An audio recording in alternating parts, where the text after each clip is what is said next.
Milestones are wonderful markers on which to look back. And for 25 years, we've been blessed to don our mossy oak and live out our passions as stewards of the land, sharing our insights, our successes, and our failures.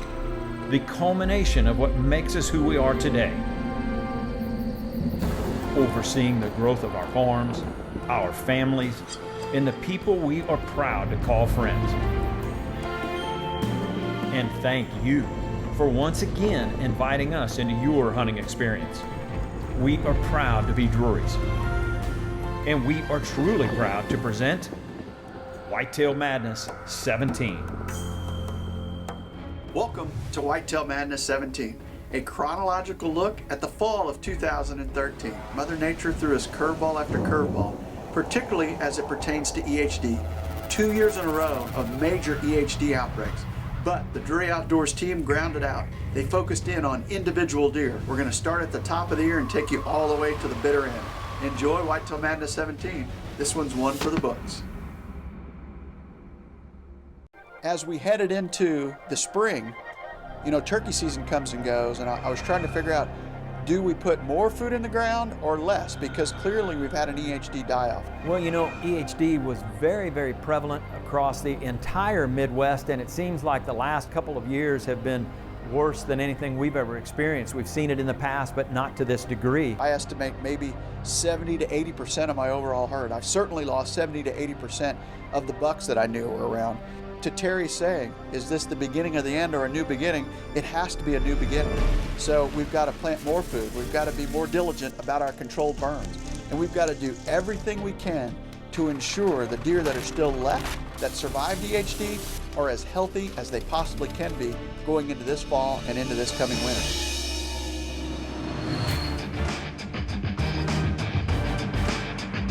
Going into a new little 80-acre parcel that I just purchased. I have dreamed of owning this particular piece for about 3 years and finally got it purchased. And we're going to go in and carve a couple new food plots out. These fields should be absolutely awesome in years to come.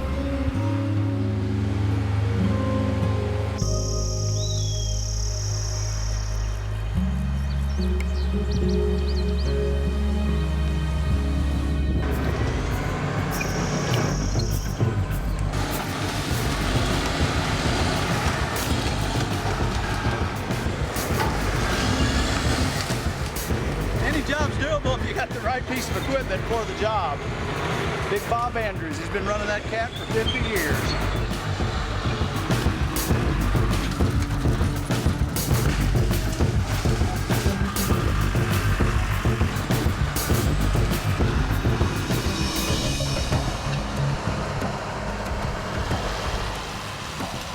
After you get those destination food plots in, you may look out there and it appears that it's extremely dry on top.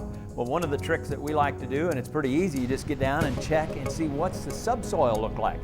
We're dry on top, but there's a little bit of moisture. You get down in there, an inch and a half or 2 inches, sometimes 3, and we've got good subsoil moisture. If you've had ample supply of water, early in the season, that top may be dried out, but you still may have enough for root growth, and that's really what it's about. It's about making a healthy plant by having that root growth down deep. If you got too much moisture when you plant it, then, all of a sudden those hair roots go lateral. We were lucky, we got rain right after we planted it, so they germinated, and then we haven't had any rain in probably 3 weeks. So the root system has went down, which makes a much healthier plant.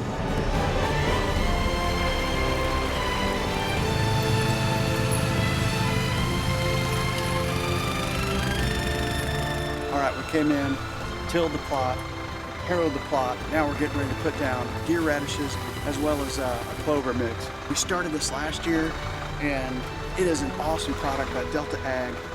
You coat your seeds, and it makes them so much more stable, and they just jump out of the ground. I mean, this stuff works miracles. Last year I had the best green fields I've ever had, and I attribute it largely to this seed coat.